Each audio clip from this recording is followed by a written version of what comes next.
hello. Yeah, no, we'll just break out to a bit of a movie. Yay, woohoo. Sit where you feel comfy. I'll just, Vicky, I'll get a cloth.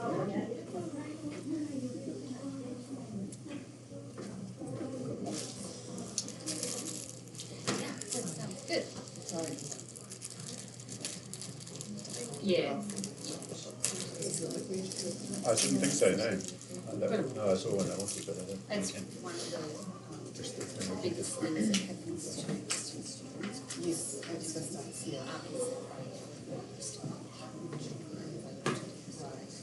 And it's so much better confidence and receptivity to step the space and not up. Definitely. And to have that sense of having, you're right, and then being able to still do it.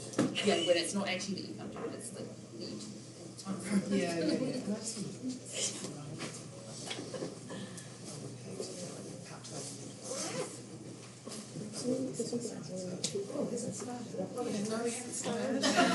We're just nattering to each other. Releasing each other. It's time. We'll be back.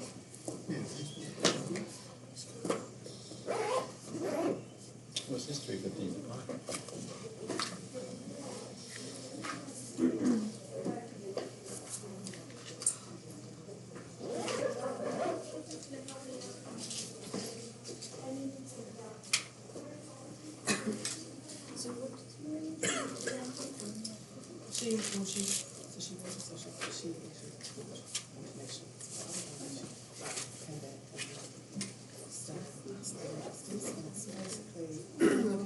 social science education can enable what you're interested in, how they use social changes. So it's a two-way one that I can yeah. So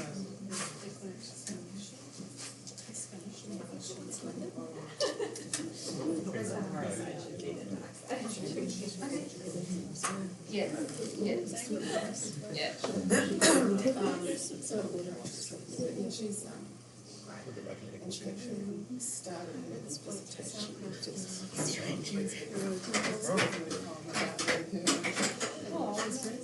Yeah, but she'd never done before, you know, she's not a poet.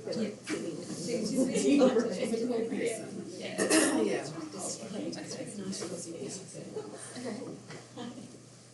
It's been a couple of finished instruments earlier. I didn't realise that was why she was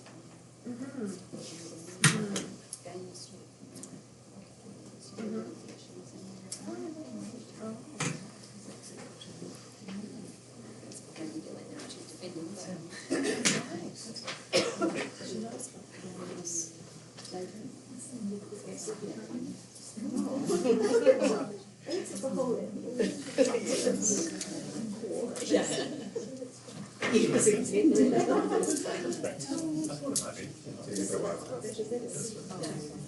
Yes, just a little.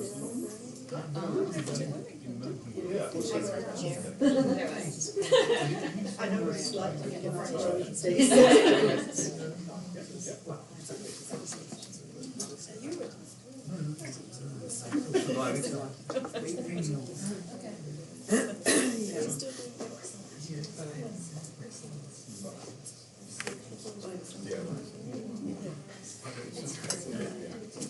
Do we have any new people who are new to Fielding Library at all? Everybody knows who the toilets are and refreshments in the library there. And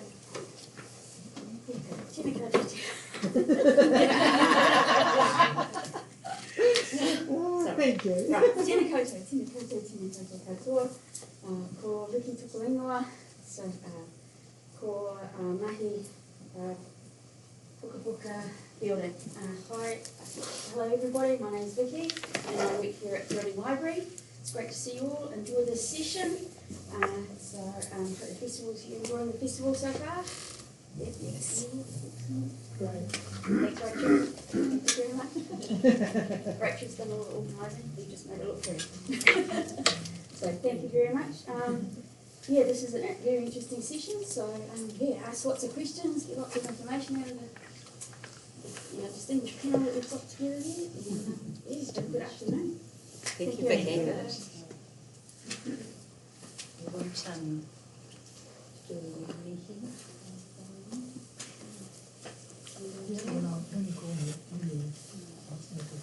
Would you like me to? Or did you want to say something?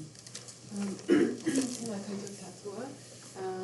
I'd just like to mihi to the mana whenua of this lohe, Ngāti Kaupata. I'd also like to acknowledge the landforms and seascapes around us as well. So the ruahine, maunga, parapara, the awa Manawatu, which is so important to all of the iwi around here, and then out west to the Tasman Sea. So tēnei te mihi aroha, te mihi nui ki ngā tangatūnua o tēnei rohe.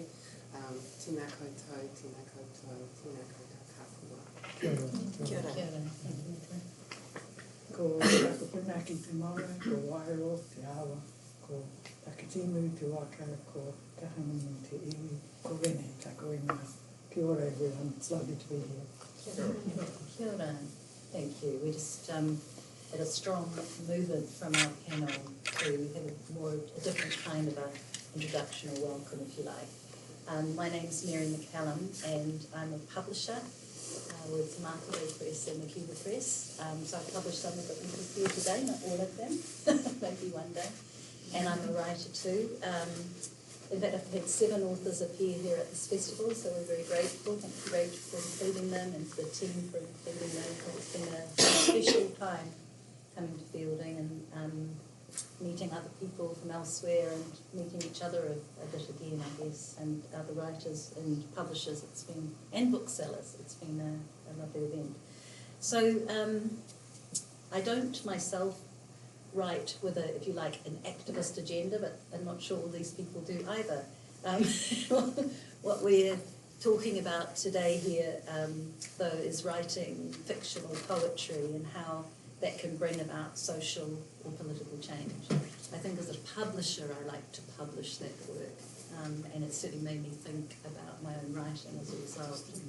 And I want to hear from these 4 writers, and we're going to hear from them each individually, but working through some questions, and obviously give some time to you to ask questions, and we'll have some readings, and one of us has got a movie to show.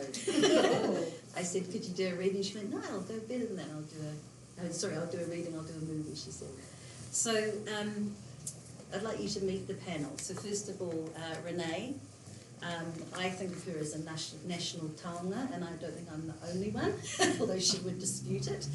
She started writing at the age of 50 and is now 91 this year. She's a playwright. It's ridiculous, but She's a playwright, a novelist and a poet. She writes for women and working class people centre stage. She writes too of Māori and LGBTQI plus people, people she feels who have voices that need to be heard. Her most well-known work is in fact a play, Wednesday to Come, many of you may know, set in the Depression and focusing on the women, of course, and how they coped. 3 years ago I published a memoir, These Two Hands. I hold up one hand, I should hold up 2, at Manawatu Press, and a new edition is out this year. Last year the Cuba Press published her first crime novel, The Wild Card, which has been shortlisted for the Nio Marsh Awards. At the age of 90 she did her first crime novel, and it gives a flavour of the person. Dr. Elspeth Tilley, to my left, teaches theatre and creative activism at Massey University in Wellington, Massey University of Wellington, and looks for ways that creative communication can address key problems in the world. Her plays, which are being performed internationally and won prizes, address issues like climate change and gender stereotypes. She created Create One World, which is for students, and it's really about, it's a conference for young New Zealanders on creative activism, and it's a marvellous thing. I've seen the effects of that through their adoption of some of my authors in their discussions. And you've produced also Climate Change Theatre Action Aotearoa. What sort of a title is that? Anyway, how wonderful. And she's also collaborated on Te Hā Tangata, New Zealand's first human library on homelessness, which sounds incredible and I want to know more about it. Nicola Easthope is an activist and poet with 2 poetry collections to her name, both of which address issues close to her heart. Obviously family and her community and life around, immediately around her, but big issues too she goes into, like climate change. Her most recent collection is Working the Tang, which also writes about her Orkney ancestry. She's worked full-time as an activist with Greenpeace, which I only found out recently, and she's been a voluntary activist on social justice issues with many other groups. She co-wrote the Kapiti College production Parihaka that performed to sell-out seasons recently. Tim Jones at the end there, not last but not least Tim, as a climate change activist who writes poetry and fiction that includes his political beliefs about the future of the planet. And also there's, he does that in terms of the here and now and what he sees, but also he uses speculative fiction to tell that story too. His most recent poetry collection is New Sea Land, with an S, with poems that address climate change. And last year at the Cuba Press, we published his novella, Where We Land, which started life as an e-book called Landfall, published by Marie right there. And this has actually been optioned for a film. Did you know that? That's news to me. Okay.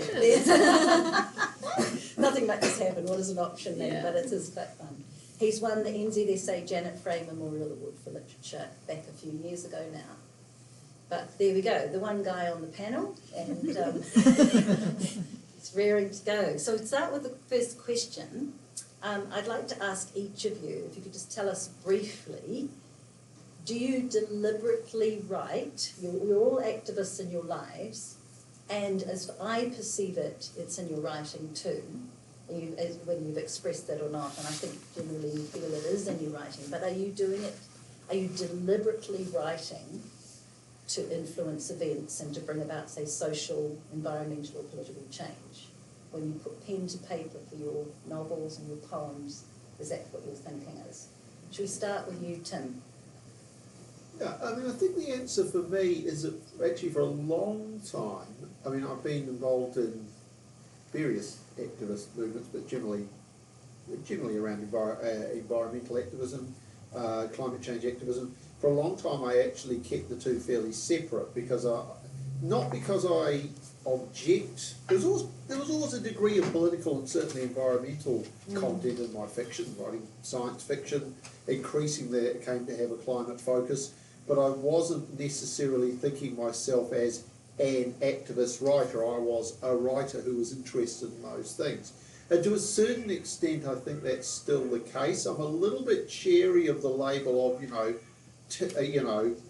he writes stories to influence people's political views, because in my stories I'm probably more interested in novellas, and I'm working on a novel currently. I'm probably more interested in exploring how it is that people respond to things like climate change in their individual lives. But yeah, I guess what I'm saying is that, I don't know what I'm saying, I've been saying for some time, I have no idea what it is that I'm kind of trying to come to terms with the idea that maybe I am trying to influence people, and if so, I'm still unsure about how effective that is.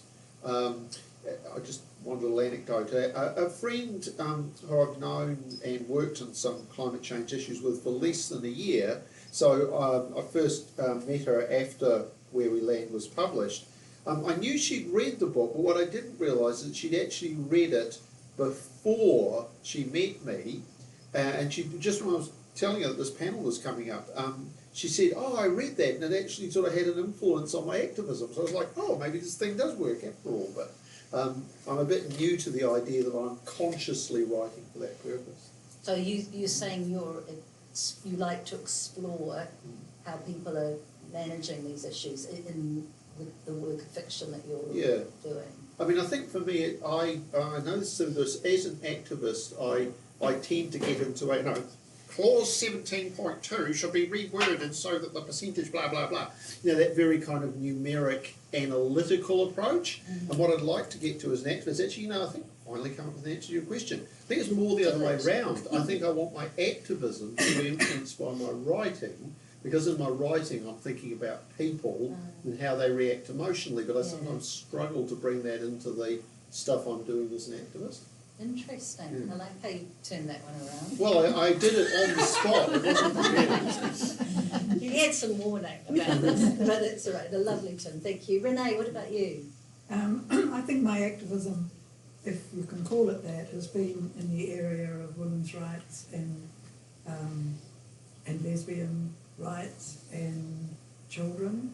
And so I tend to write plays and novels and poems about that, and so with the words and some actions, I mean, I march for the most successful act for social justice that I've been involved in, I guess, was marching for homosexual law reform in 1986.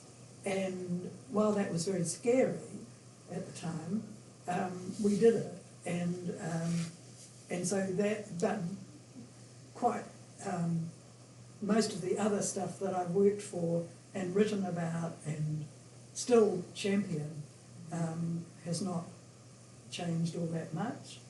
I'm not the only one, of course, who works in this area, but change is slow.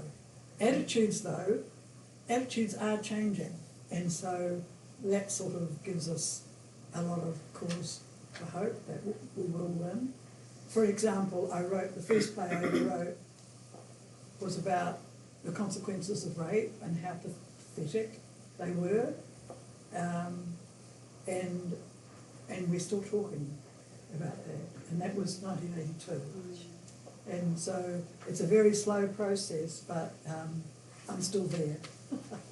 Yeah. So in writing that novel, oh no, it was a play, wasn't it? Yeah. Did you, it's setting the table? Yes. Oh, yeah. So did you think as you were writing it, that in the writing and people seeing the play, that their views might be changed? I think what I did think, and what I worked really hard for, was to have women centre stage. I was a theatrical, I'd worked in theatre for about 25 years before I wrote a play. And I was, of course, when you work in theatre that long, you end up on committees and you end up reading hundreds of plays. And my strong conviction was that there weren't enough plays where women were centre stage. They were usually there as someone's mother or sister or wife or whatever. And I wanted them to be centre stage. And so in the first play I wrote, they were. And it gave me great pleasure to see the two men in the cast, who were very well-known actors, George Hinari and Roy Billings, come on for 5 minutes and then scuttle off again, and the woman led the play. So that, you know, like from that point of view, it gave me a lot of pleasure. And yes, and so I did that deliberately. Yeah. Worked to put women centre stage. It's a political act, though, isn't it, to show or give a voice to the voiceless, to show, make visible what's invisible to people. Yeah. Like you've written about cleaners, they matter a lot to you. I do, yes. Yeah. I mean, the world would stop. If the cleaners walked out, say, just in Wellington, Wellington would stop. Oh, yeah. If they walked out of Parliament, Parliament would stop. They never mentioned, I mean, we hear a lot about Kate Shepherd in terms of suffrage. Now, Kate, she did work very hard and she deserves all the credit. She was a nice, white, middle-class, well-educated, well-off woman. But she wouldn't have got there, as I said in my speech at the Prime Minister's thing. Remember that she would not have got there. She had a washerwoman and a cook, you know, and stuff, and they helped her to have the time. And they probably didn't get paid well either. So I'll get off the soft. But just before you forget, you did a play or a musical called Born to Clean, wasn't it? Yes, I did. Yeah. It was a musical, and of course I chucked off at all the ads, you know, about cleaning and stuff like that, which were around then. And it was a lot of fun, about 3 young women who grow up. They meet at college and they grow up, and we follow what happens to them. And that was an interesting play because one of the women in the play was a Jess Hawke Openstar. She was a guitarist and a singer, and I needed another song. So I rang her up and I said, Jess, I need this song, and the first line has to be Dear Gertrude Stein, okay? And she said, right, okay. And so on Thursday, 2 days later, she's there with the song, playing it. I mean, and I just thought that was so fantastic, and who else could I have gone to but someone like that? Yeah, but I think the showing of that from reading what you've written about that, you know, it was almost riotous some nights, women, mainly women going along to watch that show. Yeah. And a lot of cleaners came. And a lot of cleaners the came. The union official had organised this big group of cleaners, and I should think 95% of them had not been in a theatre before. Yeah.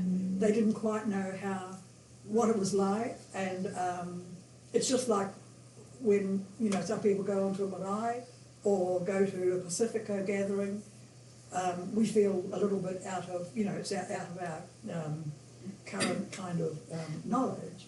And so the cleaners came to Downstage, and of course we made a fuss of them and we took them in and that, and they loved it. They just loved it because it was everything they knew, you know, about what it means. Oh yes, yeah. Do you know about Adrienne Jensen's? Yes, I've seen her. Good. You've seen stuff. She's doing an anthology of poetry by and about cleaning. About cleaning, yeah. It'd be great. It'll be great. So what about you, Nicola? Do you write deliberately to bring change? I don't think so. I've only been writing poetry part-time for about 14 years, and I think initially it was as a way of inquiring into myself and my own creative process, my memories, my relationships, and finding out who I am. And my activist life was quite separate. You know, I did write in that sphere. I wrote a children's magazine called Tamariki Kakariki for Greenpeace, and I wrote things for teenagers and organised networks, but it was quite separate. I wrote for the newspapers.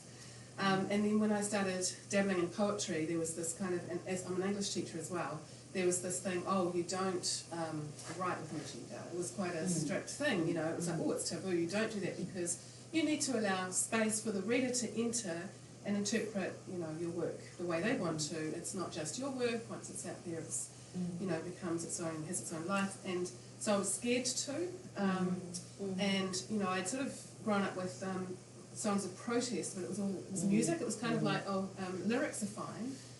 You know, the protest songs of Green and Common are fine, or Herbs, you know, or, I mean, Hone Tufle can do it, but I was really nervous too. So I didn't want to come across as preachy and also cliche. It's really easy to be cliche when you're addressing issues of, you know, nuclear stuff or climate change or social justice, inequality. So I did it for ages, and then through teaching, my students started to become interested in spoken word poetry. And suddenly it was like, oh, that's the platform, you know, that's where people do it, is they can get up and you cannot discount it in a way, because it's their experience, the young people's experience and values, and you've got to just honour that. And, you know, spoken word poetry generally is quite unapologetically political. So I was quite inspired by that, although I'm not a spoken word poet. But yeah, I think just more recently, poetry's become a way to interrogate myself, my own values, to sort of dig into, well, why do I have that value system? Why am I so passionate about this or that issue? Where am I coming from? And just how, even if you're the most passionate and well-researched activist, you've still got flaws. There are still you know, contradictions and little hypocrisies. So I like to be honest about that in some of the work I've been writing lately. And yeah, I think my latest collection is really starting to look at my own genealogy and how that informs my kind of bicultural activism as well as Pākehā. And so it's not so much, oh, I'm writing this poem, oh, it's quite good, I'll send it out there and change the world. It's not like that at all.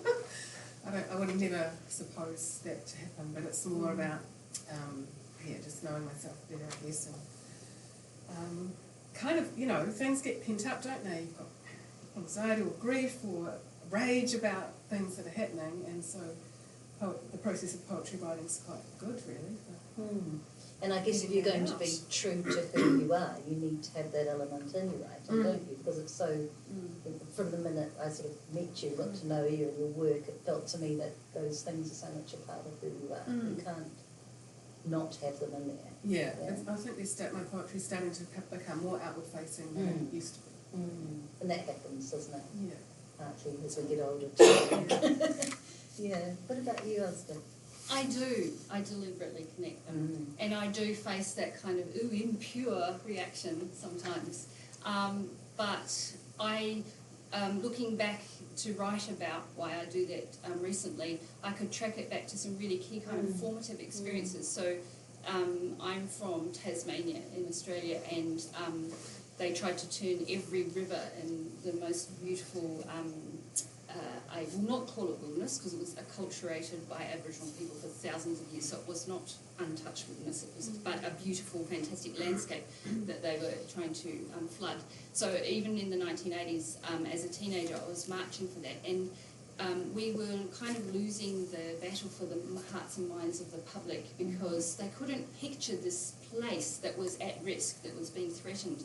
And then a photographer called Peter Dombrovskis donated to the Wilderness Society, as it was called then, this photo that he had taken, and it was as though you could see the river as a living being, and it just changed the whole story when people could picture what was at stake. And even if they knew they could never go there, they could now understand how special this place was. So I saw that creative intervention into a discussion. It actually changed how people voted, and they've tracked it now. And when I was a little bit older, I was a volunteer organiser for the Surfrider Foundation, and a similar thing, if we were able to infuse some creativity, like an art exhibition or a music festival where the musicians would then talk about what they were doing, it would again change the conversation. So when I went to university, that's what I wanted to do, was to actually, I studied theatre, but I wanted to use the theatre to change people's narratives and to help people see themselves in the story who were not normally included. As Renée was talking about, I had an experience when I was young of sitting in a movie theatre with a friend who was gay in Hobart when it was illegal to be gay, and he watched my beautiful laundrette on the screen, and he became one of the leading homosexual law reform activists in Tasmania and was instrumental in getting that law changed. And it was because he saw that movie. He saw himself represented in a positive way. He saw a role model that he never saw when he walked down the street. Men could not even hold hands. It was illegal. So I knew that creative stuff worked, but it wasn't until I couldn't get a job in theatre because they're like hen's teeth, and I spent a decade working in communication studies, that then I started to understand why it works. So then I was learning about what psychologists call the key to issues, that if you tell the human stories, it opens up a way into very difficult and complex things for people to be able to have empathy with human beings and see characters bring the details alive. And so then I can start to understand how it worked. So now, despite the doubters who say, don't pollute the art with the politics, I'm quite comfortable to just go, this is my political outcome, and now I'm going to try and figure out how I get there. And every now and then I'll get the balance wrong, and it will be preachy, but some of the other stuff I'll get it right, and it'll mean something to somebody and help them move to thinking differently.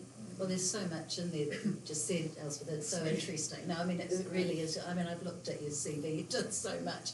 But it's like, I think that's interesting, that thing of putting people on the stage or on the page that otherwise we hadn't seen, so that bringing the invisible out, giving them a voice, and that is so important. But the other thing you talk about is empathy, isn't it? And that thing of just so every reader being able to, I mean, fiction that's its primary aim, isn't it? To put you inside the skin of others, so suddenly you can get what it's like to be gay in a community where it's illegal or whatever. You know, that's so important. And so fiction can do that, poetry can do that, theatre can do that, but at the same time there is that issue, like as you're saying, this sort of adulteration of the pure story, and how important in fiction that story is, as good as it can be and as powerful as it can. And it can, I guess that's the perceived idea and why you teach it, that you know you don't put an agenda in, that it can ruin it and make it something else. But what do you think about that? Renée, start with you. Theatre's based, the first theatre in Greek, I mean, Sophocles' play about protest. Antigone is about protest. And so theatre's a good, good way to do it. But the thing is, it's not enough to just have people spouting off about what we should all be doing. You have to have the story, you have to have the characters, and you have to have the pace and tension that any good play has to have. So where a play falls down, if it's about some sort of political thing, say, or if it's about climate change or whatever, if it's not about people and they're not going through their lives and, you know, connecting or not connecting, then it will fail. But otherwise, you know, theatre works for... So with a novel, say, for you, Yeah. where do you start? Do you start with the idea? Do you start with I start with the hero. Oh, okay. I always start, and my heroes are all women, you won't be surprised to know that. And I think about the woman, and I think about, like in the wild card, I thought about Ruby, and I thought about her. She's part Maori, part Pākehā, and she's adopted, and her adoptive mother has died before the book opens, and she has asked Ruby to find her birth parents, and Ruby couldn't care less. She was left in a kete at the door of a state home, and her attitude is anyone who would do that, she doesn't really want to know, and her adoptive mother has been wonderful to her, and so as far as she's concerned, that's, but anyway, she's promised, so a promise is a promise, so she does, and in doing so, the reader finds out about what state homes were like for children, what they might still be like. I don't really know anyone who's there now. But historically speaking, they have been very bad for children and very bad for Maori children in particular. And so there's that element in the book as well. The book is also funny, and it also has a production of the importance of being earnest going on. Ruby's playing Lady Bracknell, and so that is going on throughout the book as well. And so, and it all, and I'm a great fan of happy endings, so of course it ends a little bit happily. Without ruining it for you. Yes, it was, and I wanted to clothe it in the crime novel idea. I wanted to have some theatre in it, because I'm a fan of theatre, as you all know, and I also wanted to introduce the idea of social justice in the form of looking at state homes, how slow the recognition has been, whether anything will ever be done, you know, to bring justice to the people who were so badly treated is a moot point as far as I'm concerned. It's taking so long. So, but it has to be done in a way that is readable and that the story carries you on as well, so that you're not sort of harumping around on a platform boring people silly about it. You have to...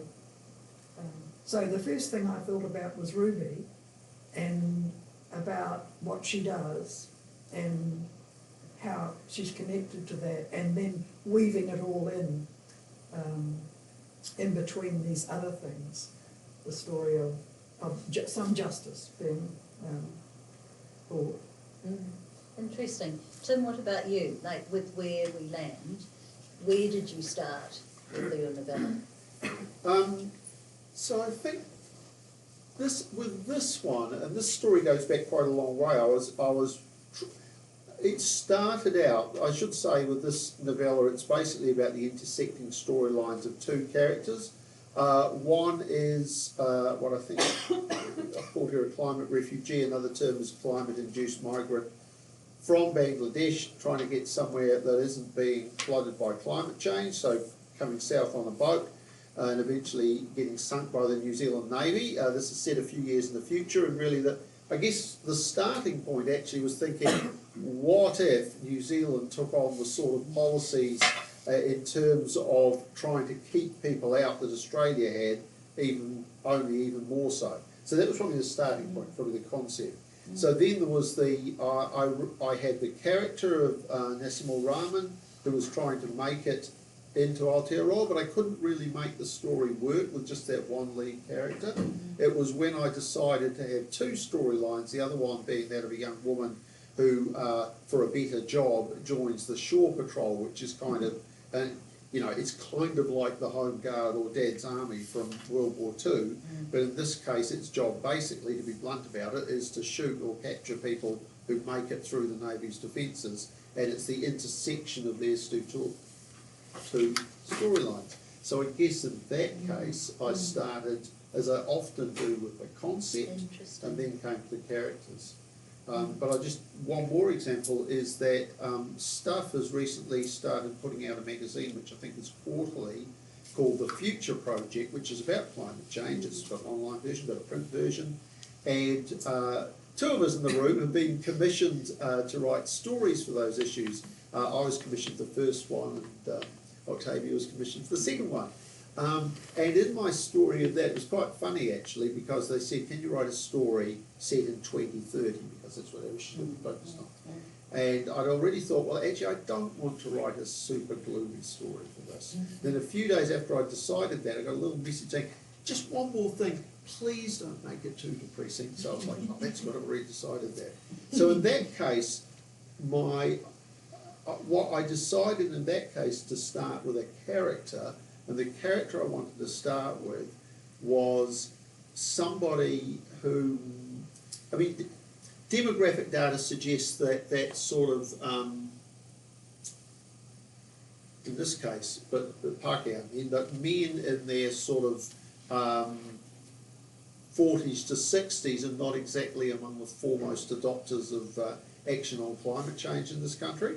And so I wanted to write a story about one of those characters trying to change his mindset about what was going on and coming under pressure from his family to do so. So that was a bit more targeted. That probably was a case. Probably because I'd been commissioned to write it, I was thinking, right, I'm actually going to try to take more of a political approach to writing the story. It was interesting hearing Octavia. Is she here? I can't see. Oh, there. So I enjoyed your talk yesterday. And it was interesting hearing you talk about how speculative fiction is very good for issues.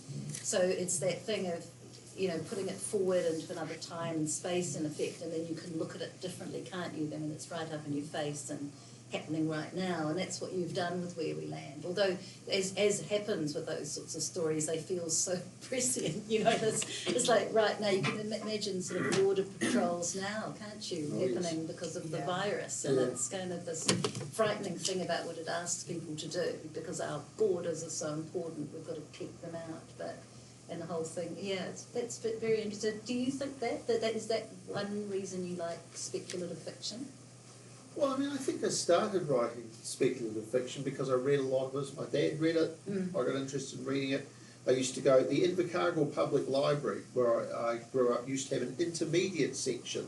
I don't know, maybe there are other libraries like that, but it wasn't just like adult children, it was intermediate. And intermediate it's called was, YA. Yeah, it wasn't called that then, it was called intermediate. It was full of authors, probably these names may not mean a lot to people here, but people like Sam Christopher, John Wyndham, and J.G. Ballard, who bizarrely was thought of as a YA writer. If you've ever read any Ballard, some of the content, I think even nowadays, some of the content isn't really YA.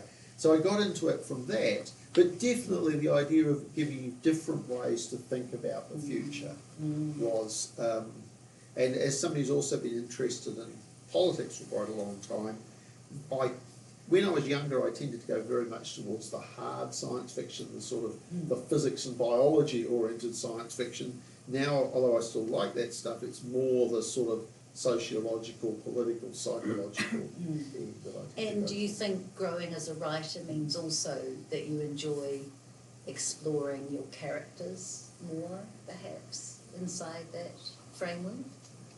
Well, I don't know if I enjoy it more, but I hope that I've got better at it, because weirdly, along with reading lots of science fiction, the other thing I read when I was in my teens was lots of Russian literature, which was bizarre. There was it seems to be libraries have played quite an important role. So at Gore High School, there was the you know, when you're I'm not even going to try and translate it to years right now. In the first 3 years, in forms 3 to 5, you're only allowed the downstairs library, but there were those tantalising set of steps, right? And there was the upstairs library. And because I was a good boy, as a special treat, in what would now be year 11 and form 5, I was allowed up the stairs. So of course, what's up here? I still get to find out. But for some reason, what it says about me, it was like, what's up here? Alexander Solzhenitsyn. So it was like science fiction, Solzhenitsyn, Russian literature, and very political, as you might expect. Of course. So Oh, that's really interesting. I do have a question about which authors have influenced you, so I think you must ask that one.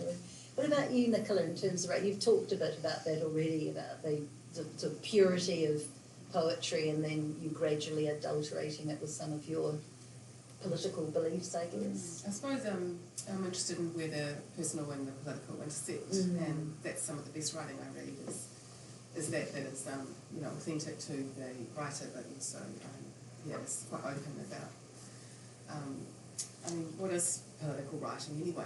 It's it comes from that kind of clash of what's happening in society and what's happening for the individual, and is diversity acknowledged and is everyone in the room kind of thing. So now I don't see it as a pure. I think it's a myth now that there's this thing called purity in writing, or that a story can be devoid of bias, because we all have it, biases and values and politics. I think it's there everywhere actually.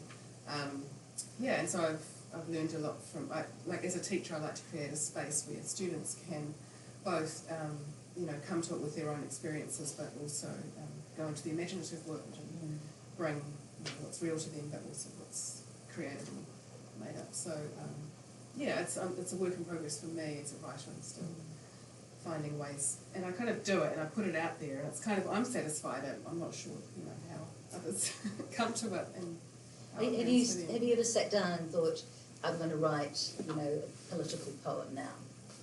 I wrote one recently, it's not in the book, but it's called Party Goer, and it's about going to a party next door, and it was really interesting. It was just before Christmas last year, before, everything happened. So much happened. And it was delightful and delicious, and we had cherries, and we had gin, and we had this lovely conversations about tramping and what we were doing in the summer. And there was this older guy across the road who's a spinster, and he just wanted to talk about climate change. And I had this resistance. I was like, I've just had a full-time year of incredible dramas and things at school, and I'm tired, and I'm just like in this little bubble at the moment of like gin and cherries, and I about climate meltdown, and I'm like, I've been fucking talking about this for 30 years. Can we just, deny it for a night? And I was like, what the hell is happening to me? So it was really cool writing that poem, and just like taking a go at myself, really. Yeah. What about more spoken word poetry for yourself? Does that? Well, actually, the more political poetry I write is, it's actually poetry that jumps off the page, and it's much more to be performed. It's just that I don't have your drama background. I don't have, and I cannot memorise my work to say myself. I tried once. I was given a 45-minute spot to do a reading. And I thought, right, I've got to get really prepared. This is a long time. I've got to have all my little anecdotes and things in between. And I'm going to challenge myself to memorise 3 poems. And they won't be long ones, but I'm going to so that I can, try the theatrics. And I teach oral presentation. I teach speech making to my students, and I know how to mark it. But anyway, so I thought, okay, I'm going to challenge myself. No cue cards and no book. So I memorised them, and I did it really well. And I went for a walk, and I chanted it along the beach. And then it came to the actual day, and I did it. And then I thought, as I was doing it, I've just missed that couplet entirely. I've just missed that stanza. It's just gone, and no one knows. But I'm just faking it. But then I just thought, I don't know if I'll do it again. I think I need my crutch. I think my more recent poetry is a bit more stage poetry. Nice. But just with a cue card. Yeah. Or 2. Because it's quite interesting. interesting because you and I both randomly brought this book along. Here we go. It was weird because I had it in our motel room, and I saw Nicola looking at it and going, "Oh, what? I thought I left it in mine." You know, so this is really interesting because came out of Ihumato with a whole lot of mostly young Māori, not all, but mostly young, and only Māori. I'm pretty sure this is writers writing about Ihumato and what it meant to them. And some of them publishing it and some of them not, just sharing it amongst each other. And a group of them, editorial group, decided they would publish that work. And they did it within weeks of 2 weeks. Everything sort of in its peak, really, wasn't it? And all the media were going up there and there was so much going on. And these young people, it was amazing to me, and it's such a political act. I just thought it was brilliant. I think there's that thing we talk about, the immediacy of the spoken word, how that works with a political story, and theatre too. It's that it kind of goes out on the air, and then you can move on. But I guess when it's all inside a novel that could last for a long time, and something else happens again. But this was brilliant. They turned it around. They printed it on someone's photocopier. A whole lot of mostly poetry. There's a short piece of writing by Tate Tibble that appeared on the spin-off. Some prose in there. Tiny font. The middle opens up like a big pink because it's full of these little handkerchief poems, aren't they, Nicola? Like this. I just love that it's all kind of random like that and kind of rough, and they cut it and put it together and then they tied it up with a bit of red string. Like sand stitched. I'm not even folding it right. But I thought it was the most powerful thing I saw come out last year, and I just wanted a copy like Nicola, but she ordered 3. It was a really short run. I think, how many did they do? 100? Yeah, something like that. It's called Tilley or Tilley, and it's stunning. It really captures a moment. Yeah, I'm not even folding it right. But to me, it's all political. Of course it is. They're the most astonishing pieces. They're really fresh. They're basically unedited. I think they did a once over. Any major typos came out. But it's like this, it's stunning, Some isn't of them it? were performed there. Yes, they at Ihumato and also at a launch at in Porirua as well. And it just sits there. It's got about all the artists, but I think they're all women mainly. But yeah. So there it is. It is what it is, and it was a short run, and when it's gone, it was gone. And there's something about that too that's sort of lost on the air. You put it out and grab it, well, if you're lucky, and some of us have a copy. So yeah, it's interesting, isn't it? And it's a youth thing as well. But they kind of thought that was okay. You didn't have to make it look all tidy and neat and binding and put it out in the shops. You could just do it your way. I think that's a political thing in itself. So, Elspeth, when you write then your political writing, say for theatre, where do you start? Do you start with the issue in your head and say, I need to go find my characters now? Or do you, I guess I'm thinking yes, you probably do start with the issue, but is it then, do you sort of focus yourself, I guess, on characters and story at that point? I think of it as like a lamington. So I have to make the piece of cake first, and then later I'm going to dunk it in some syrupy chocolate stuff and some coconut to kind of give it that, and that will be maybe the humorous moments or the in the theatre those interaction moments that will really give it the storytelling. But people work in different ways. But for me, I assemble the transition from the state of power at the beginning to whatever I want it to be at the end, and I kind of get that. But I think the really fortunate thing in the theatre is that we get taste testers. So we can do a batch of lamingtons, and then we get actors who read it back to us. And there's a wonderful thing that BATS runs. They haven't run it for a little bit, but I've benefited enormously from it when it was running previously, and it's called Sandpit Script Workshop. And you go along and you give your script to the actors, and they show you how it works, and you can straight away see bits that are not working. And then you sit down on a chair facing them, and the actors give you all this quite brutal feedback, but it's fabulous for identifying whether, because if it's all just chocolate syrup and coconut, that's really not going to taste good. Just take me back a step. So what is the cake then? Okay, so Yeah. so for me, the cake is the story. It's the characters, the situation, and how does it change. So, what is that transition from where we're going to begin with an equilibrium and ending up somewhere different and taking our audience with us Right. empathetically on that journey. So that's the cake, and then, that would be the political thing that I want to get across, and then all the other stuff I kind of wrap around the end of it later. All of the, like the clever writing, nothing is clever in the first draft.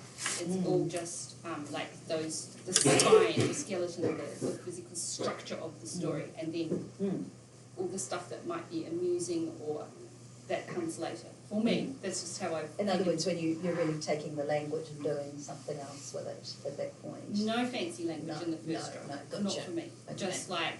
Yeah. So we did an exercise yesterday where we were just sketching the status of the characters and we were doing a workshop. And so we've got these, like the powerful character and the powerless, because most of my stuff's about underdogs triumphing, or and then they move, and then by the end it's here. And so just even storyboarding that really basic structure of what is the beginning state, how does it change, and where do we end up at the end, I will try and figure all that out. And more than half of the time I start with the end, like I know I want to get here, and so where am I going to go backwards from there to start? And then the beautiful, if I'm going to have moments of poetry, but I'm not a poet, you know that, you've seen my scribblings earlier, I'll kind of sprinkle them on when I've got everything else underneath that I feel, and then I'll taste test it with some actors, and they're so valuable to give that instant feedback. Well, they're going to give you the sense of, are these people human or Yeah. not? You know, can people relate to them, isn't it? Would this be a good time to see your little movie? Well, just maybe a little bit. I don't know. I'll sit here. Do they need to come and turn it on again? They might actually just. Thank you, Callum. So Callum's just going to start this up again. So Here, you move over here a bit. So we can see. Mary just only today said to me, We can't see past you. Yeah, go back. sorry. You come right over here. right over here. Come right next to me. Mary said, would you like to read something of your play? And I thought, oh I gosh. gave you 2 hours. She gave me 2 hours to sort out. I thought, I'm not an actor, I can't read. So I've just dredged up quickly. This is As you actually, would. this is a climate change play, or a climate action play, and this is it. She was in Doctor Who, 1 Degree of Separation from Doctor Who. Oh, good. Really love that. And this is it on a theatre off West End. And maybe we'll just look at the first 3 minutes. Yeah. And that would be enough. Thank you. Oh, Renée, would you please give it up for Waiting to Go by Elspeth Tilley.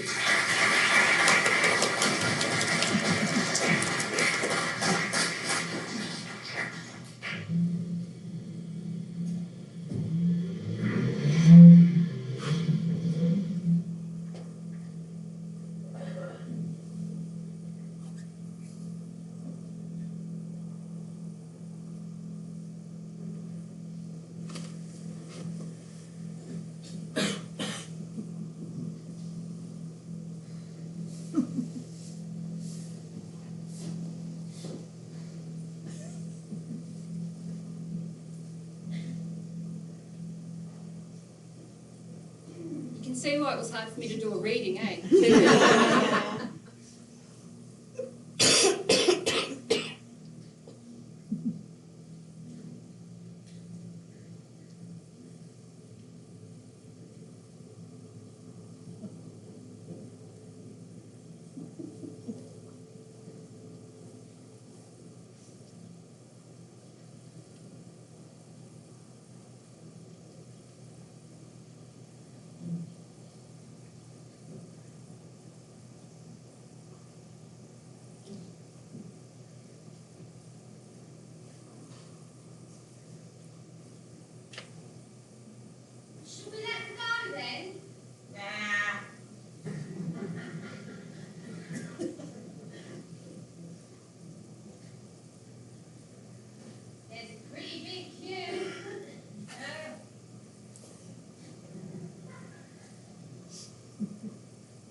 Make them slow down. Make them breathe. Sorry? Oh, I want to see Silaxay. Why did that rabbit music? Rabbit music? You can see, I can see. Oh, yeah. Hip hop. Yeah.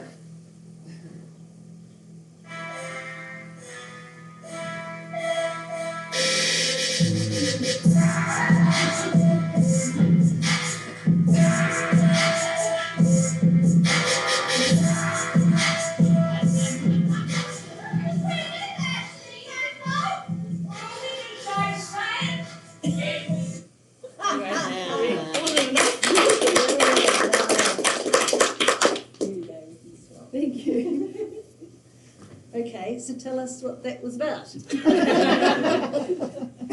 Traffic issues? No. What do these guys think it Oh, was about? anyone any idea where you were going with it? I just kept wondering who wrote Waiting for Godot. Yes. And I couldn't remember. Senor Better. Thank you. Yeah. So it is a riff on Waiting Yeah. for Godot. Yeah. But it's about the fact that we need to stop a lot of things that we're doing to stop climate change. And it goes on for another 7 minutes to get to that point. not too clearly, but yeah, it's giving up our car addiction, slowing down, but seeing it from a totally different viewpoint Yeah, of characters that we wouldn't expect to be speaking about it. I know. Very funny from the opening, wasn't it, really? I thought that was going to be the whole thing, them just standing there saying stop. Is that on YouTube? Very- Yeah. We'll have to watch. So just a hint on the guy with the briefcase, right? He's angry because he can't get to a meeting. Yeah, okay, good, got that. Okay, And wonderful. he comes up on the verge and he's sprouting. He's told to back off in no uncertain terms. Love it. And threatened with a stop sign. Love the characters. So has that been performed in New Zealand? Yes, yes, that one's been in the pint-sized plays in New Zealand, and it's been in Australia, in several different places in Australia, and in London. Amazing, wonderful, really. Anyone any questions about that? Anything? Do say if you need to ask anything at this point. So we're going to, the others are going to be more conventional and read from a book. Yeah, if that's okay. I'll just ask a question. yeah. Is the script available for drama teachers Absolutely, in high schools? yes, yes. That would be great. You can have any of Quiet those. 3 minutes at the beginning of the lesson. Silence. Perfect classroom management technique. Yes. I don't know if the late It's comers, so did you see the beginning of the film? Yeah, it was great, wasn't it? Okay, wonderful, thank you. So would you like to read, Nicola? Sure. I'll just read, start by reading a straight out environmental poem. Which is actually read. Sorry, I need to look. I haven't read from the book for a while. I didn't put a bookmark in, which is very bad. Here we go. This is about albatross chicks on in Midway Atoll. It's called Passage. On Midway Atoll, the birds are retching, the squid instinct, no match for plastic. A mother's marinade, hard and hollow, shot to the gullet of her toxic chick. Bits and beads tumble in the gyre, an immortal coil of cap tube bottle, lacing the tide, our bathroom scum line. We, the new ancients, we mariners all. Yeah. Here's a short one on which, actually, I'll just hold this book up here. This is a fantastic hardback book, which is edited by Emma Neal and Philip Temple, down at, I think it's Otago University Press, and it's called Manifesto Aotearoa. It was published about 2 years ago, and it has a wonderful collection of political poetry, which is put into different sections. Some are on social justice, some on poverty and the interactions between some are more environmental. But as all of us know, these things don't really have defined borders. Often these issues are completely interconnected, and they put this poem I'm about to read into the poverty section, and I was really surprised about that, because when I wrote it, I was in a 1936 batch, and on an old sand dune in Raumati South, but, and yeah, that we were... You mean it was your own house? Yeah, well, it was the one we were renting, and we were and still are a one-income family. However, I was thinking climate change, so this was written in June on my birthday, the 21st, just if you want to know. And it was the night, 3 or 4 years ago, when it was the worst storm since the Wahine disaster in 1968, when I was born. And a classmate of mine was the baby, who was kind of cradled in the sink, in the basin on the Wahine, and she and her mum and dad were saved, but luckily. But anyway, it was the most rough storm since then, and we were in this 1936 house, which was very drafty, lots of fresh air, and I just thought, wow, this house must have been through so many storms, but are we going to survive this night? And really it's a climate change poem, so it's called Winter Coast. So far, the old house holds. Communication lines pull the gables south, face into the squall, taut to the pole as rigging on the open sea. Macrocarpers fall for fire stoke, powerless at the roots. Oil fins betray fanning hands, no fire to boil. Hat and mittens help sleep. The window glass sucks in and out, candle heads tossing. Wool and cold worry will carry us into the long forecasted moor. So here we have power cup. Yeah. I was really worried. The fish didn't end up in the pond, but I was really worried about that fish, because the tank, of course, wasn't on. And I'll read one longer one, which is a really kind of, for me, quite an emotionally intense poem for me. I don't know if that comes across, but it's kind of a collision of a range of things that happened at school.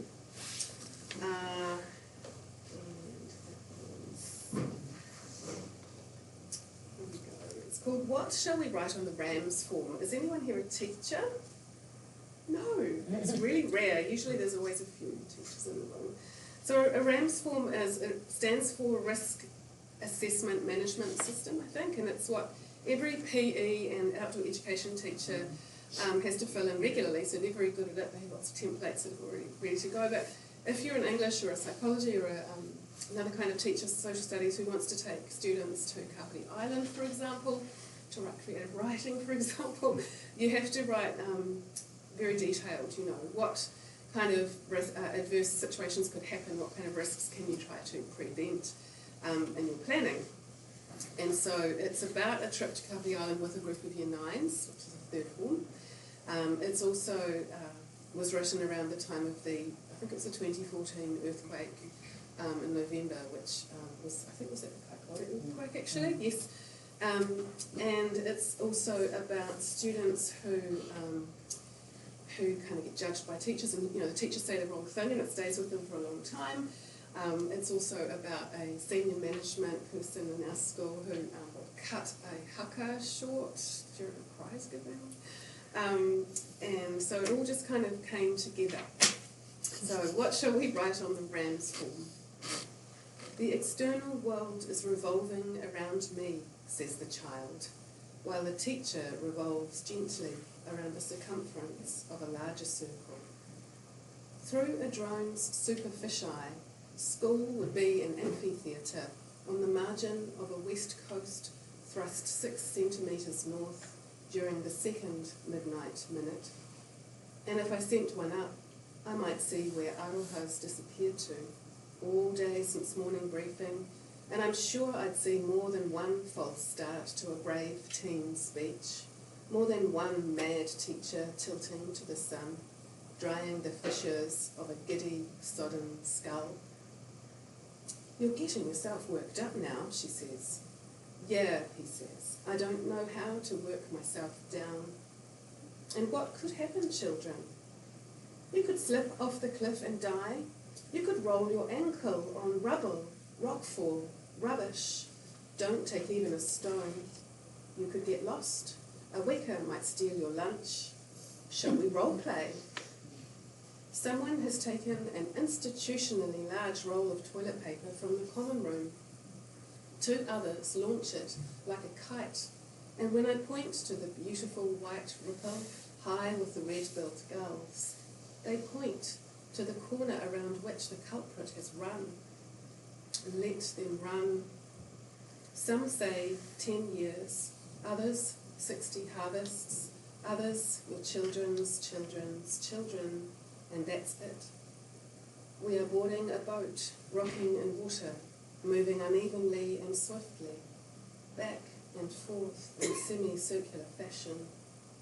I am inarticulate in front of adolescents, teeth too slack in their jaws, and when the machine spins in cycles, I separate sound from motion, commanding all to duck, now, no, not now, but you can't stop a haka when it's turning new ground.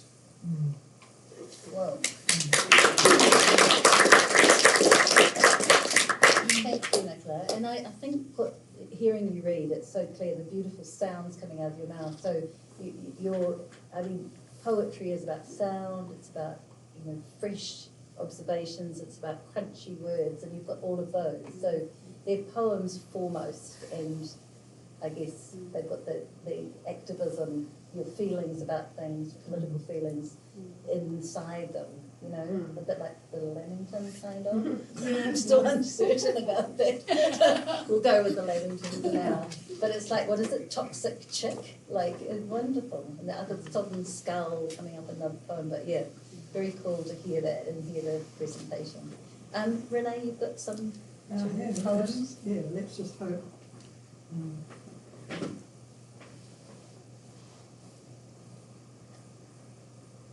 Renee has macular degeneration, so she has trouble reading printed material, so she usually reads off her trusty iPad. The last time she trusted it, it didn't work, so she's trusting her phone. And it's very contemporary. I'm doing the same. It's very teenagers do when they present their spoken word poems. If I call you, will you come? When he lifts the knotty stick, makes that shadow on the wall, and I whisper to my phone, will you come? If I call you, will you come? In the middle of the park, silent footsteps by the stand, and I whisper to my phone, will you come? If I call you, will you come? When a car slides to a stop, door slides, 2 step out, and I whisper to my phone, will you come? If I walk into the river, water shushing at my shoes, shadows thick around the willows, and I do not have a phone, will you come?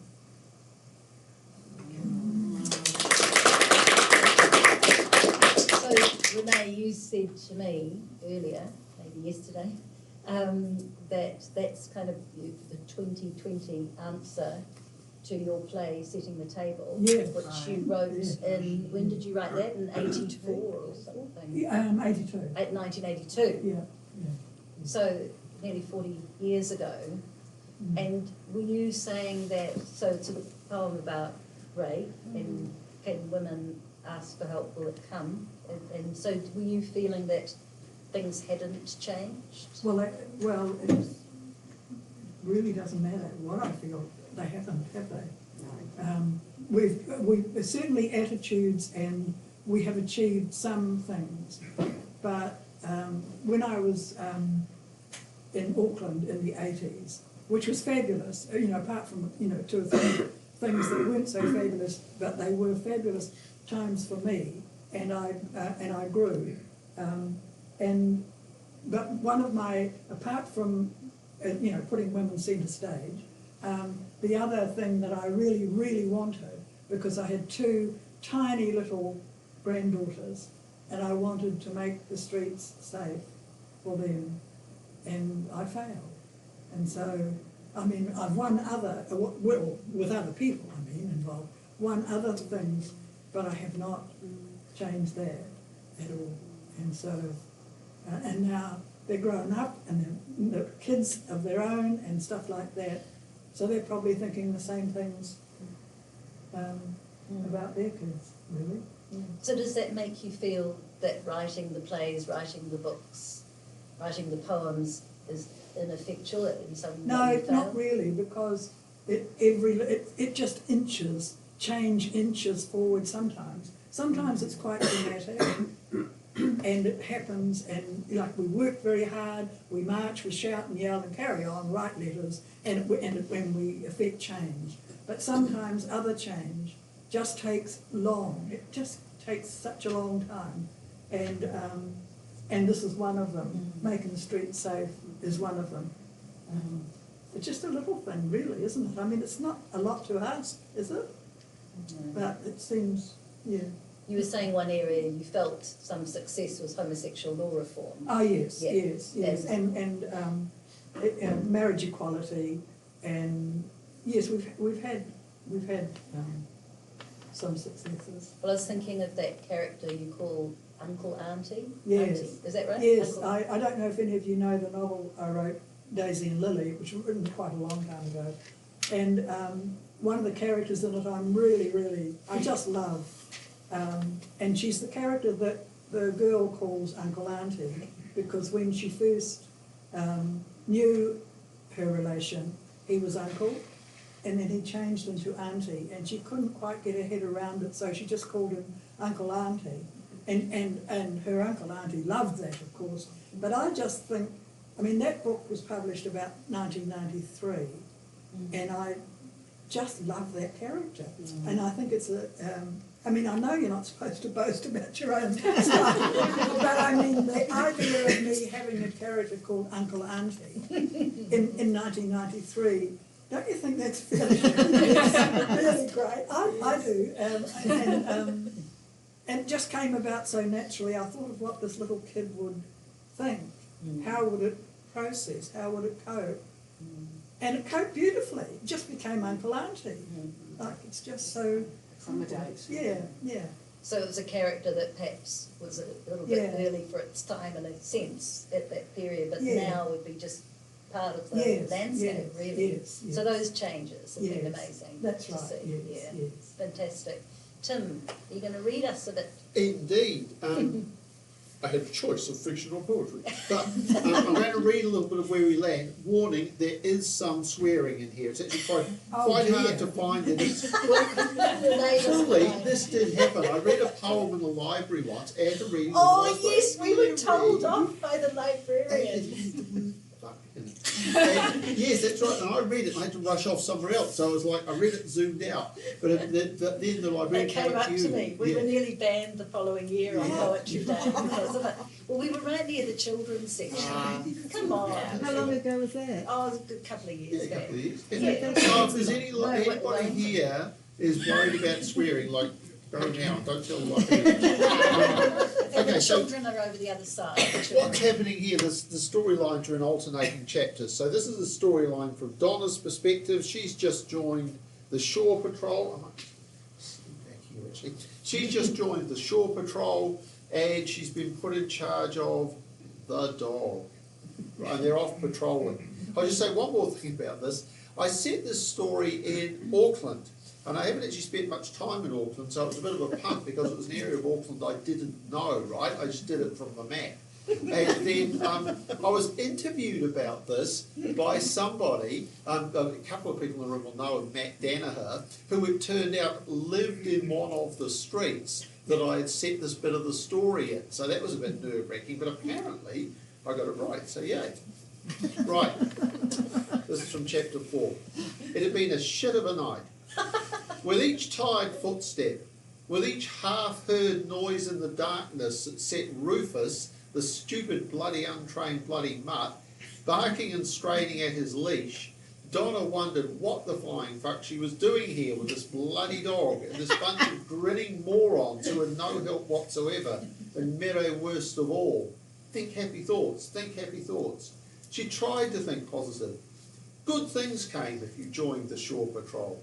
First, there was the extra pay, which looked better and better the more Mrs. Alberts cut back Donna's hours at the shop, because south of the Harbour Bridge, no one could afford to buy clothes anymore. Then, if you stuck with it for long enough, there was the free vocational training.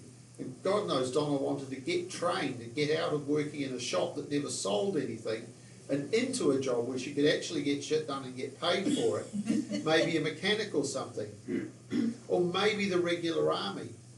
Donna was short and not that muscular, but from what she'd heard, the army would take pretty much anyone it could get who could stay off the pills and shoot straight. Donna knew she could shoot straight, but for now she was stuck with Rufus. In the right hands, say the hands of a loving owner with a big house and big grounds and a lot of time on their hands, Rufus the Red Setter would have been a lovable scamp.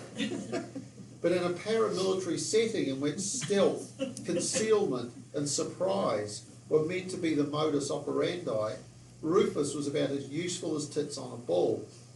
He had proved at their last break, 5 minutes for hot, bitter coffee from a flask, that he could hump an enemy's leg to death.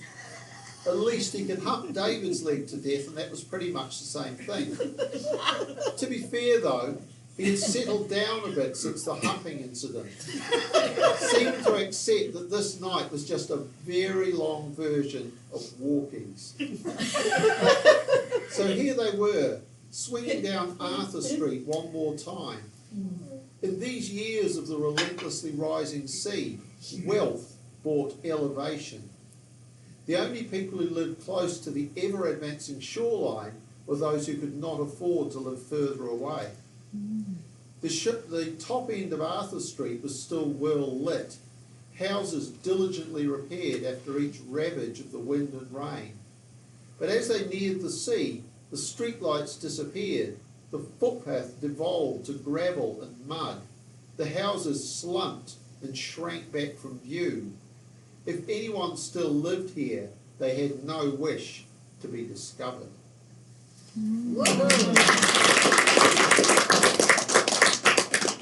Great, Renée. So if it's a political act to show the, make visible the invisible, bring the cleaners on stage, you brought forward somebody out of a non-existent shore patrol in the future and made us worry about them, right? About those working conditions. Everything you say about a red setter is true. Well, I've also never had a red setter, so I feel I have. Yeah. Oh my gosh, that's a lovely juxtaposition right I don't there. mind swearing, but tits on a ball. Is this a New Zealand expression? Does nothing for me. Sounds a bit sexist to me. That's an expression. I didn't Yeah, make that tips up. on a ball. No, it's Yeah. not. Oh yeah, it's Yeah. pretty well known. Yeah, that's a good one. Even use it in the future or the just near future. Thank you for that one, Tim. That's terrific. So you've described to us. So you had the issue as such, but then you gradually brought in one other character and then this one, and she's proven great for you, hasn't she? She's a terrific character. Yeah, a few people have suggested, I think, what happens next after the end of it. I mean, this is fairly early on in the novella, and I haven't actually, I don't know, I mean, I'm interested in writing a sequel, but at the moment I don't know what happens to those characters next. So I have to think about it. I wonder if the filmmakers might worry or wonder about that. We don't know really. Up to them. Yeah, we'll have to see how that rolls. They're so far optional. Oh yeah, true. It is an option only. Just so we've got a little bit longer. So Tim, we've heard about the writers that influenced you. I wonder if briefly we could hear from the other three. So Renée, in terms of the writing you do, and with some key writers that have taken you there. I don't know. No, not really. I mean, I've read since I was little. My mother taught me to read before I went to school. I was just about 5, but she started teaching me to read, and I learned the rest at school. And so I have read lots. I don't think any one writer. I think all of them have contributed, and I mean, of course I like some more than others, so you have to look at why you don't like the others, and what are they doing to turn a reader off, and then you have to ask, what do you like about the ones you do like, and work out how they do it, and then you look at what you've got to offer, you know, your vocab and the writing and stuff like that. There's lots of writers I admire very much, but I reckon, yes, I just think it's a matter of doing, and I think I turned to plays first because of my theatre experience, and then just sort of wandered into novels and poetry. I was thinking what you were saying though about reading Dorothy L. Sayers. Yes. Who's a crime writer, one of the queens of She crime. was has always been a big influence on me, because like I was about 11 when I read the Dorothy Sayers Gaudy Night. It's an adult book set in Oxford, you know, a place I didn't even know what a proctor was, you know, and who would know? And but it was a revelation to me, because the characters, two of the main characters, talk about the role of women, and how the given thing was that when a woman got married, it didn't matter if she got a first at Oxford or anything like that, immediately her needs and wants were subsumed in what her husband wanted. And like that was written and published in 1935, so that was what was being talked about then. And to me, I mean, I'd never heard anyone talk like that, never. And I mean, I had to wait another few years before I heard anyone in New Zealand talk like that. But I think that it really, really stayed with me, and always has. It still does. I have it on my iPad, and I reread it occasionally for old time's sake, but also because I think of what it taught me, and I have no idea at all why I was so attracted to it. I mean, yeah, it was just, I was still at primary school. It was ridiculous. But it did, and I remembered it, and I've read it ever since. Yeah. Reread it ever since, I should say. A precocious reader, clearly. Yeah. Nicola, you got some... Well, I grew up in the 80s and went to Onslow College, which was, you know, a bit of a hotbed of political activism for young people. And I had a very progressive English teacher in the 6th and 7th form, the same woman. In 1984, we were taught 1984 by George Orwell. How cool is that? And we went and watched the film of 1984 after we studied the book at the Embassy Theatre in Wellington, the one with, what's his name in it? John Hurt. Oh, yes. So grim. But it had such an incredible effect on me. And then the other one, the next year, it was The Handmaid's Tale, which came out that year, 1985. And it came out, and she got the class set, you know, how quickly. And we also went to see that movie, the early movie of that, which was quite terrible. But yeah, those two, I guess, were very informative novels for me. And she had the art of class discussion down pat, so you know, it really sunk in. And then later on, so that's kind of the political, I guess, impetus started there.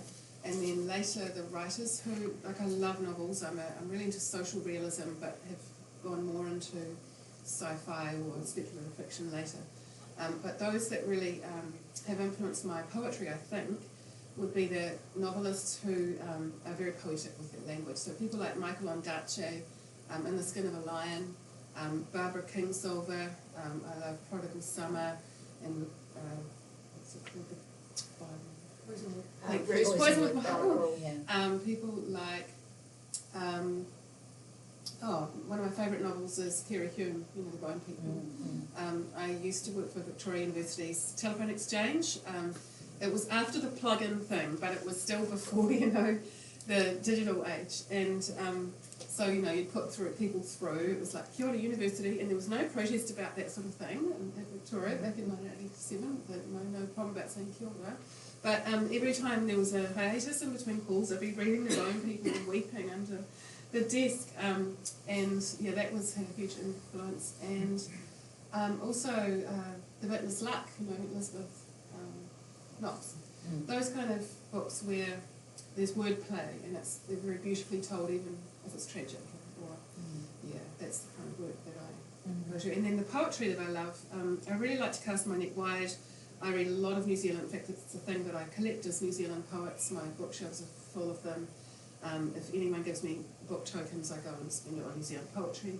And so I particularly follow and teach Pacifica poetry, so Selena Tusitala Marsh, Tusiata Avia, Carlo Mila. I'm great fans of their work, and Hemingway Baker.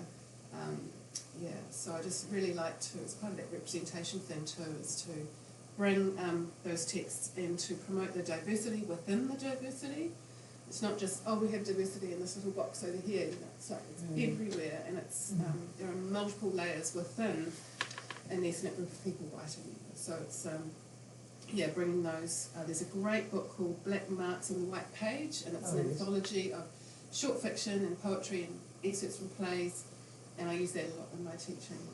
So yeah, I like to keep up to date with Indigenous works. Broad, fiction. broad reason to keep reading, isn't it? Elspeth, what about you influencing your plays particularly? I do read a lot of plays. I don't know that they influence my playwriting, interestingly, but I read everything and anything. I think one of the most wonderful things that was sort of taught to me many years ago was like, don't judge, like there's no such thing as high fiction and low fiction. Like you can get as much from reading a comic book, and so I actually quite like to read sort of pulp fiction-y stuff. I'll be reading Solzhenitsyn or Dostoevsky or Tolstoy, and then I'll go and read something that everyone's talking about that is sort of that popular, and I just love that contrast and jumping from one genre completely to another. So I did a whole thing where I read everything by Margaret Atwood, and then I read everything by Jean Le Carré, and just like these contrasts of these different genres and ways of writing and the interplays between them, and you get something out of absolutely everything, I think. Definitely. Even seeing what doesn't work for you. You think, Yeah.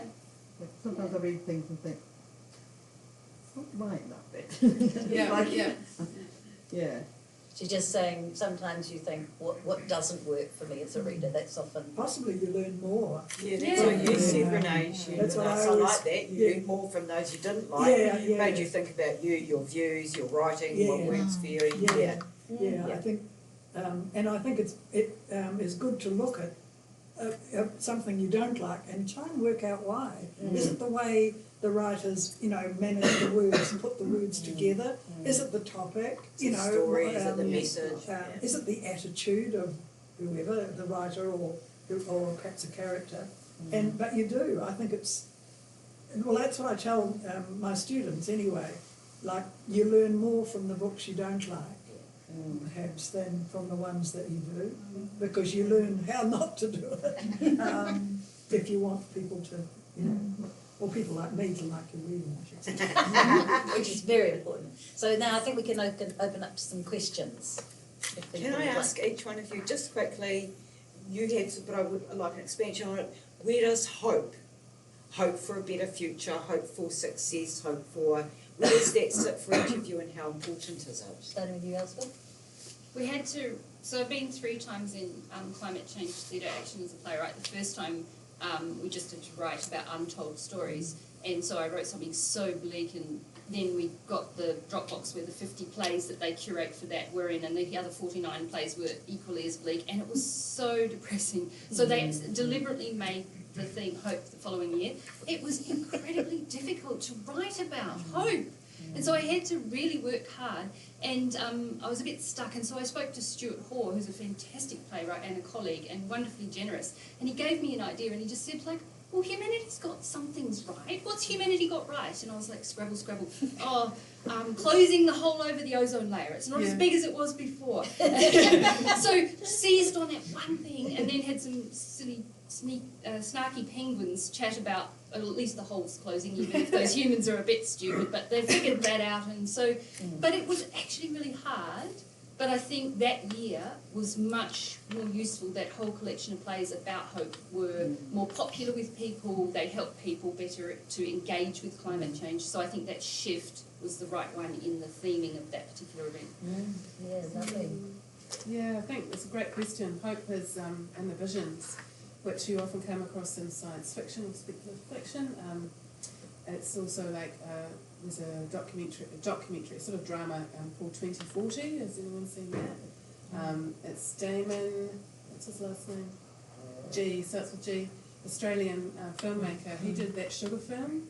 But 2040 is stunning. It's you know, a vision. It's like a you know, his family, and there's this narrative running through it about climate change, but it's showing us what if we actually turned around and went, let's regenerate, what would the world look like, what would our daily lives, you know, suburban lives look You mean, like. what if we had a virus that made us stop doing things? Yeah, well, he doesn't actually, he wasn't that that prescient, but yeah, and it's, so I like to read and watch things like that. Hope's also in my classroom, because I see young people learning, and I see them bringing their experiences and prior knowledge and actually actively learning and then doing something about it. Yeah, I've had the fortune of meeting a number of both climate activists and also you know, gay rights people who have been started in my classroom. You know, Sophie Hanford and Max Tweedy and a range of people who are just out there doing stuff now in the world, and you know, Isla Day, who helped start the Wellington climate marches last year. And so, yeah, I just, you know, you've only got an hour with them, but for my role is about facilitation. It's not about indoctrinating them at all. Like, it's just, you know, presenting a range of stimuli, and they just run with it. And that's where the hope is for me. And it's not like, oh, let's burden them and just expect the next generation this current generation to do it. That's awful. It's horrible insults. I think I have to say that. But yeah, it's just about, I guess, facilitating their agency, and when they know that there are teachers who get what they're going through, that's huge. It's really huge. Amazing. Renee, what about you? I think it's people who give me hope. For example, a few years ago I was in Unity Books in Wellington, and two women came up to me, one older than the other, and said, I read your novel about forced adoption, does this make sense to you? And I'd like you to meet my daughter, who I've just met again, you know, because she'd been adopted out and they'd never met. And so we stood there in Unity and talked about it, and I thought, well, sometimes something that you do works, doesn't it, for people? So they come together, and that kind of makes me think, if this can happen once, it can happen again. Someone, you know, Nicola, Elspeth, Tim, they'll write something, and someone's life will change. And it's just these little infinitesimal steps. But I went away from Unity just feeling like I'd won the world, you know, just in these two women, and they both were smiling and at me like I'd done something clever, and really like they had somehow found each other. Don't you think that's just great? Yeah, so that's the sort of thing that I can still feel my smiling when I talk about it. And as you say, you like a happy ending. Happy ending, that's what made me think I about like it. happy Yeah. ending too. Yes. Even if we know it's a constructed happy ending. Yeah, but it's there's still, it is still there, hope, it is there. hope still there, yeah. Tim. Yeah, it's an interesting one, this, because, like, I feel hopeful till I look at graphs, you know, graphs. So I think, again, to me, it's the kind of mathematical, analytical side of my brain is a fairly pessimistic side of my brain when I look at the way things are going. So I think for me, actually, perhaps this is the answer to why I write, is that when I deal more with people and their feelings, that feels like an area where it's possible to be more hopeful, that people, you know, can actually, despite these incredibly difficult and complex problems we're faced with, it doesn't always end in disaster. Sometimes, as you see with the ozone hole, humans do manage to get things right. That's a pretty, it was interesting actually, because as soon as you asked that question, I have a friend, I should say I was involved in the Extinction Rebellion last year. I'm not really involved now, and that's a long and interesting story in itself. But a friend in Extinction Rebellion said, about my book, which is all about, you know, the shore patrol, people, you know, refugee ships getting torpedoed, she said, it's a bit optimistic, isn't it? So you see, even here, this has a, I don't want to give it away, but this has an at least cautiously optimistic. Yeah, it definitely is. Yeah. Cautiously optimistic. Very nice. Actually, on that thing, I was just thinking seeds of hope. I was actually thinking 5 years ago, for the Writers' Festival, we wouldn't have had the theme we've got this time, because it's been just being with a load of people who care about climate change and think about it. I mean, even just talking about things like social injustice, rape, you know, sexual abuse. I mean, the first thing is to get rid of the taboo and, no, let's talk about that, so that's a no-no subject. It's not the sort of thing That's you hopeful. It you is know, hopeful. and then, exactly. you know, to start. Here's the way for some healing to happen. Out of talk and out of the words, I guess, being put out Like there. mine. True. Any other questions? We're getting near the end, 10 minutes to go, but we can, any other quick questions? Well, I quite like to finish on hope, so that's nice. Oh, I have just to say though that when I mentioned one friend. You're not going to go down a downer on me. No, I wanted to finish this on is hope. political Okay. action, right? But a friend who grew up here, when she heard I was coming up, and she said, Oh, yes, "Tell them they sorry. ought to have cycle lanes." So I have now like introduced blatant politics, but I was Love it. asked to. Actually, you're right. I did Yeah. have the question down the bottom Yeah. because you said if we have time Yeah. to talk about cycle lanes and fielding, which is a little specific. But I guess that's a hopeful thing. There are cycle lanes elsewhere, so why not in fielding? Thank you very much, everyone, for staying so long to listen. I really enjoy hearing everybody talk. They're wonderful authors and playwrights, all of them, and do some amazing things, and well worth reading their books. And again, thank you for coming. Thank you.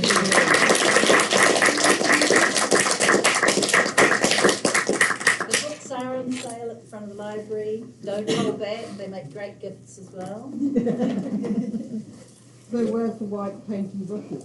What was this? Where's the white painting brushes? Oh, Bring well, them. yeah, exactly. No, I should have. Get someone to take a photo of us. Oh yeah, Marie, could you take a photo? If we just maybe stand up, that looks interesting. Oh, so we're just having a photo. You can stand there, and I'll stand, and we could have, they can hold their plants if you like. So where are we standing? Just here. Along the backside. Right, you stand next to Tim, that'll show you how all of these are. Yes. Mine is somewhere. Thank you. Right. Yes, there we go. Right. So you do what you want. Yeah, cool. All right. Stand here with the plants. This is hope. Yeah, the trees. Yes. Okay, 1, 2, 3. Lovely. Thank you. Cheers. Okay, good one, guys. Well done. Thank you. That was great. That was really good discussion. Oh, it was such Oh, a yes, good you should discussion. stay. Okay, you're boss now. Yes, so nice.